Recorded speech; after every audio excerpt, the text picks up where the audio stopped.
Olá, um grande abraço aí para você. Vamos dar uma olhada aqui em 3 princípios orçamentários. São princípios aí recorrentes nas provas de concurso que cobram administração financeira orçamentária, a nossa AFO. Olha aqui comigo, ó. Orçamento bruto, equilíbrio e programação são os 3 princípios desta videoaula. Orçamento bruto é um princípio, é um corolário, né, um resultado do princípio da universalidade, geralmente lá nos livros. Os dois estão bem próximos, universalidade e o princípio do orçamento bruto. O princípio do equilíbrio, um princípio mais novo, e o da programação, praticamente aí, segundo o professor Giacomoni, é o princípio mais moderno do nosso orçamento. Princípio são as bases, né? Aquilo que guia a elaboração, a execução e a prestação de contas do orçamento. Eles fazem uma certa blindagem e impede aquelas ideias criativas. Vamos incluir aqui uma certa regramento aqui no projeto de lei para que ele seja aprovado rapidamente. Essa regra a gente está precisando muito. Por exemplo, o fornecimento de títulos de terra. Está um monte de gente esperando, um monte de pessoas esperando título de terra e vai demorar muito o projeto de lei. Vamos incluir na lei orçamentária, que a gente sabe que a lei é anual. Então, no final do ano ela vai estar aprovada. Era assim que surgiu o princípio da exclusividade, impedindo que matérias que não tinham nada a ver com orçamento fossem incluídas. Então, os princípios são guias, norteadores, são bases aí que elas têm que ser defendidas. Até na auditoria, quando eu fazia auditoria lá no TCU, geralmente quando você não tinha alguma dificuldade para você procurar algum regramento mais específico para comparar aquela gestão, aquele ato do gestor, naquela ação dele lá no ministério, por exemplo, a gente procurava então um princípio, também para dar suporte ao argumento ali da equipe de auditoria. Princípios, vamos lá.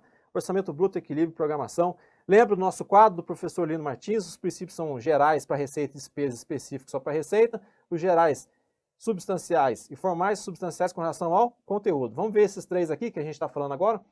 Olha só, o orçamento bruto não está aqui, porque na época o professor Lino não classificou, mas poderíamos colocá-lo aqui, ó, ao lado da universalidade, porque ele é considerado aí um corolário do princípio da universalidade. Os dois têm que andar juntos, de mãos dadas. O equilíbrio está aqui, já falamos, e da programação na época também não estava, mas eu colocaria ele também lá em cima, se fosse cobrado o local do princípio da programação. A nossa frase inicial: a responsabilidade na gestão fiscal pressupõe uma ação planejada e transparente, em que se previne os riscos e os desvios são corrigidos, capazes de afetar o equilíbrio das contas públicas. Está aqui o equilíbrio, que é o princípio do equilíbrio que nós estamos tratando, por isso que eu trouxe aqui, ó. Isso aqui é de onde? Da Lei de Responsabilidade Fiscal. Está lá bem no início da Lei de Responsabilidade, e ela continua, né? Como que ela vai fazer isso? Através de metas de resultado primário, de regras para fazer empréstimo, de regras para restos a pagar, para as despesas de pessoal, despesa com a Seguridade Social, são ali os limites e as regras que a LRF trouxe, que foi muito importante para dar estabilidade, sustentabilidade para as contas públicas, a lei de responsabilidade fiscal. Por isso que o princípio do equilíbrio, quando falar dele, a gente tem que lembrar da lei de responsabilidade fiscal. Vamos lá? Orçamento bruto, programação. O ministro lá do STF, o ministro Fux, disse: o equilíbrio das contas públicas depende da atuação conjunta dos 3 poderes. Então não é só o poder executivo que tem que ralar e economizar. Os outros 2 poderes também têm que buscar o equilíbrio. Da mesma forma, se você considerar os entes, não adianta só a União ser mais rigorosa, ser mais prudente com o seu orçamento, né? A austeridade grande da União, e os estados não cumprir ali certas metas também de austeridades, aumentando o valor de subsídios, de valores acima de determinada média, que aquele estado vai acabar no final recorrendo à União em razão de uma insuficiência lá de caixa, de um desequilíbrio das suas contas. E aí, como é que faz? Então tem que ter o equilíbrio entre os poderes e entre os entes, porque no Brasil somos uma federação. Orçamento bruto. Todas as receitas, todas as despesas constarão do orçamento. Então ele nasce ali ao lado do orçamento, do princípio da universalidade, lá no artigo 6º, né? Vamos colocar aqui, artigo 6º da Lei 4.320. Corolário da universalidade, o orçamento bruto, se todas as receitas e todas as despesas devem constar do orçamento, isso é o princípio o quê? Da universalidade. Todas as receitas e todas as despesas. Mas elas devem constar pelos seus totais, não pode constar de forma líquida, não pode constar de forma assim que o gestor, não, vamos colocar só isso porque não é necessário. Não, pelos seus totais. Eu acho que tem um exemplo aqui, a gente coloca logo na frente, vamos ler a frase aqui também do Gaston aqui. Essas duas regras, o orçamento bruto e da universalidade, por isso que eu disse que os dois estão de mãos dadas, né? São considerados a justo título como a condição essencial do controle financeiro pelas assembleias. É muito lógico que esses dois princípios, eles beneficiam a atividade de controle. Se tudo está ali no orçamento, receita e despesa, e está ali pelo seu total, é só olhar para o orçamento do órgão, daquela unidade administrativa, para que o órgão de controle consiga ter elementos para orientar o seu trabalho de auditoria, de inspeção, de fiscalização. Tem que estar tudo ali, senão fugiria ao controle de determinadas receitas. O órgão de controle que eu disse porque ele é o auxiliar da Assembleia lá no Estado ou Tribunal de Contas da União, o auxiliar do Congresso Nacional, ok? Então beneficia o controle? Beneficia o controle. E um exemplo, professor, aqui ó, vamos ver o exemplo, a forma correta de classificar dentro lá do orçamento, você colocaria o seguinte, as receitas, por exemplo, no Estado, hein, que ICMS é do Estado, né? O ICMS tem a receita de 400, mas ele repassa parte dessa receita para os municípios, o Estado. Quando ele repassar, ele vai considerar do outro lado uma despesa que ele repassou, tirou do lado da receita e passou para o município 100. Então, o descumprimento do orçamento bruto seria a representação dessa forma. Receita e despesa de um lado, e o Estado representar assim, ó, receita de ICMS 300. E do lado de cá, da despesa, ele não lançar nada. Mas olha só, com isso faltaria informação. Cadê a evidenciação? Cadê a abrangência dos valores? Não foi receita de 400? Então, não foi transferido 100? Tem que os dois lançamentos constarem do orçamento. Por isso que é orçamento bruto, não pode ser orçamento líquido. Aqui foi líquido. Isso aqui está impedindo, está descumprindo um preceito, um princípio orçamentário. E olha, não está na lei, está na lei expressa e é considerado um princípio.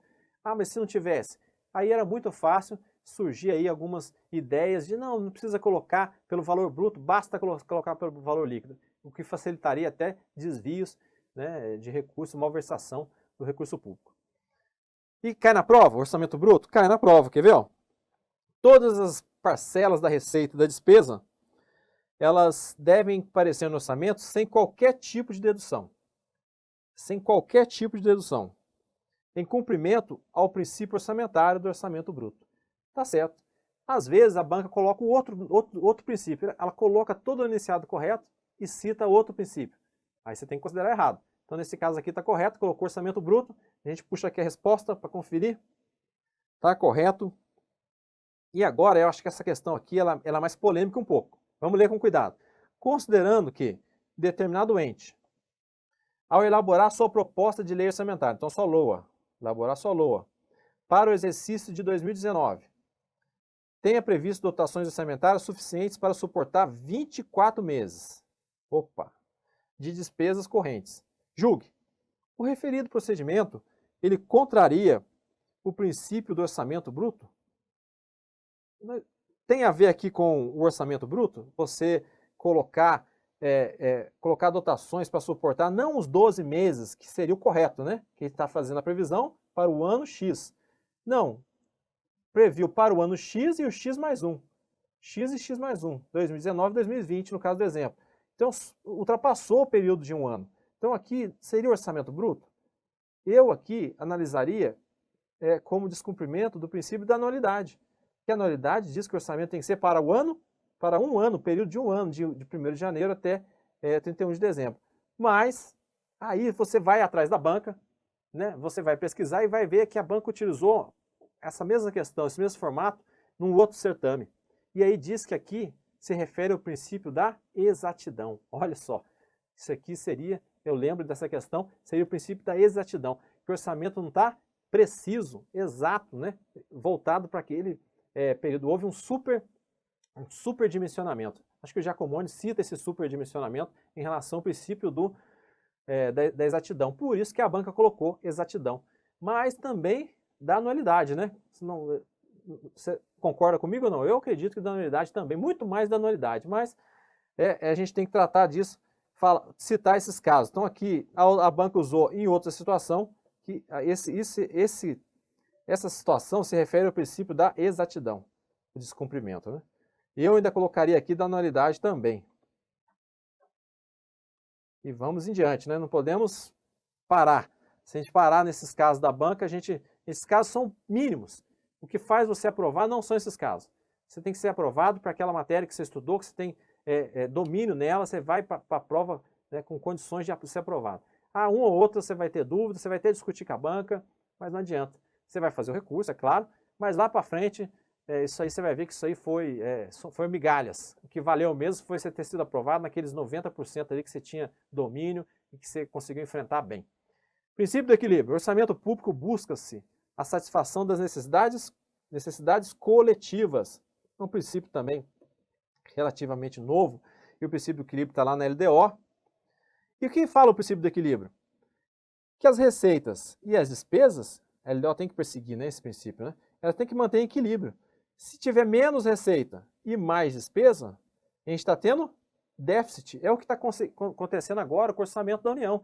Já tem 6 anos de déficit altos, né, de 100 bilhões aí, e a previsão ainda permanecer assim por algum tempo, até o Brasil equilibrar de novo as suas contas. Esse é o desafio. Por isso que a meta é dura e é perseguida ali a todo custo, é a meta de resultado primário.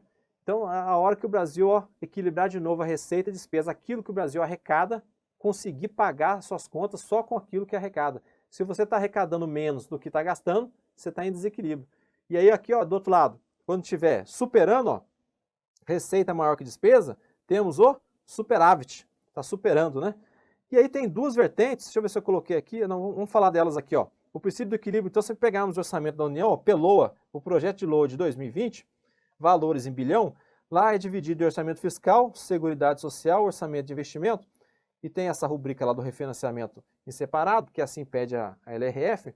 Orçamento fiscal, então aqui tem 2 trilhões, isso mesmo, 2 trilhões, 2 trilhões e 700 aqui de um lado, e 2 trilhões e 400 do outro. Tá vendo que aqui, ó, tem mais receita do que despesa? Mas vamos ler de baixo agora, que isso aqui é orçamento fiscal. O orçamento da Seguridade, onde está a Previdência, é essa mesmo, que tem déficits enormes, né? E por isso que a reforma da Previdência foi aprovada recentemente.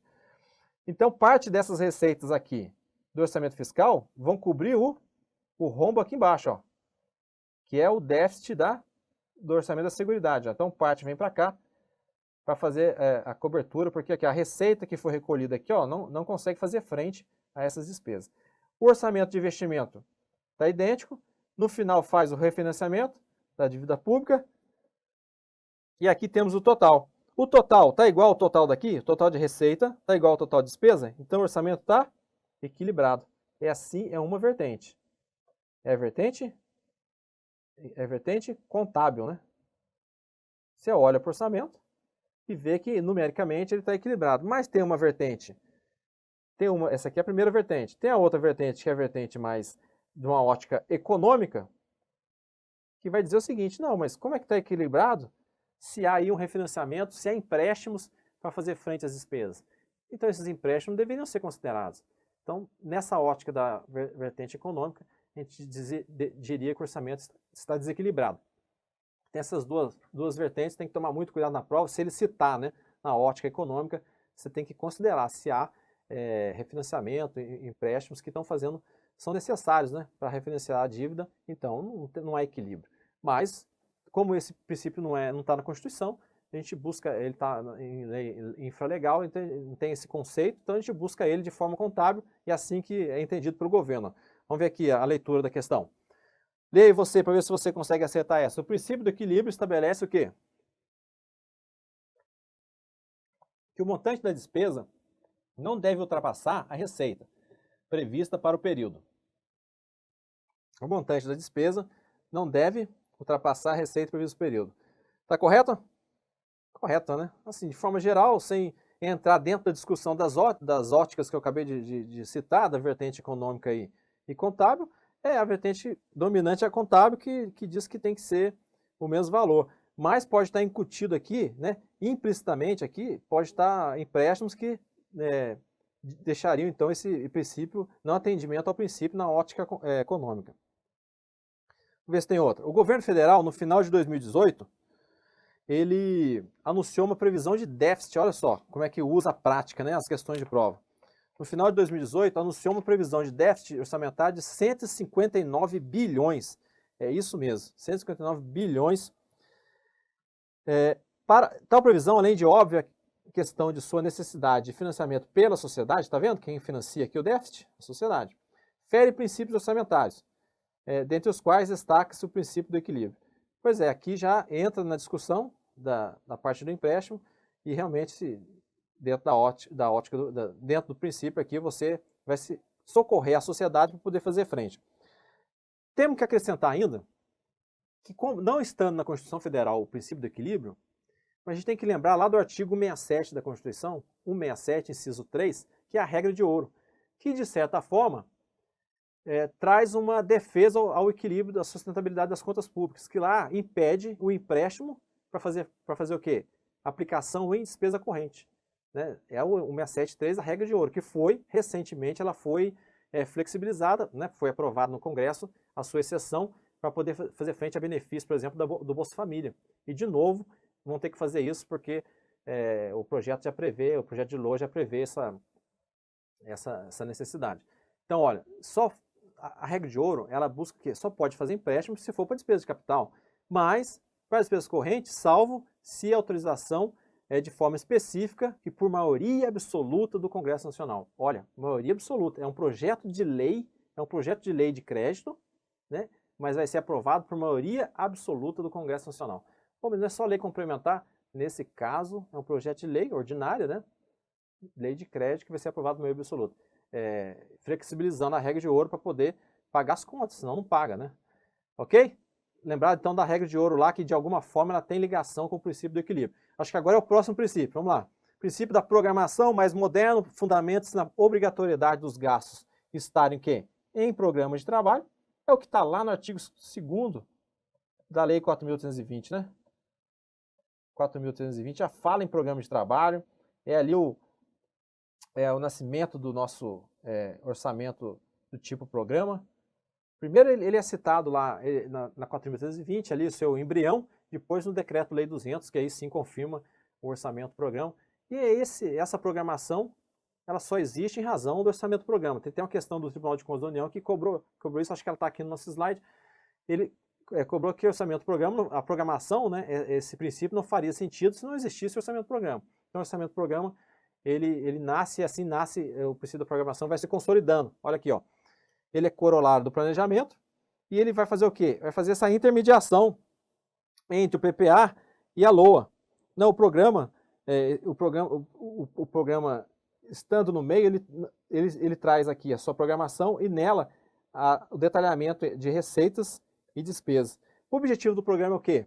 O objetivo do programa é dar solução, não é isso quando a gente estuda lá as técnicas de orçamento, o objetivo do programa é dar solução de um problema da sociedade. É até que ele, diferente daquela outra técnica que é a tradicional de desempenho já avança um pouquinho, mas principalmente tradicional, o programa não quer saber de receita, ele se preocupa com o problema da sociedade. Ou resolver aquele problema, ou minimizar aquela situação que aflige ali determinado indivíduo, ou criar uma nova oportunidade. E esse programa é dividido o quê? Em um conjunto de ações, e essas ações elas podem ser divididas em projeto, atividade, e o programa, além disso, o programa é acompanhado de indicadores e metas que devem ser cumpridas. Então a ideia do programa e a ideia da programação está aqui exposta num programa de trabalho. Esse é o princípio da programação. Vamos ver se a gente tem questão disso aqui, ó. Então as dimensões, ele tem as 3 dimensões, planejamento, programação e orçamentação, diferente das outras técnicas, né? A tradicional só tem uma dimensão, o desempenho tem 2 dimensões e o programa tem 3 dimensões, por isso que o seu parâmetro é o PB,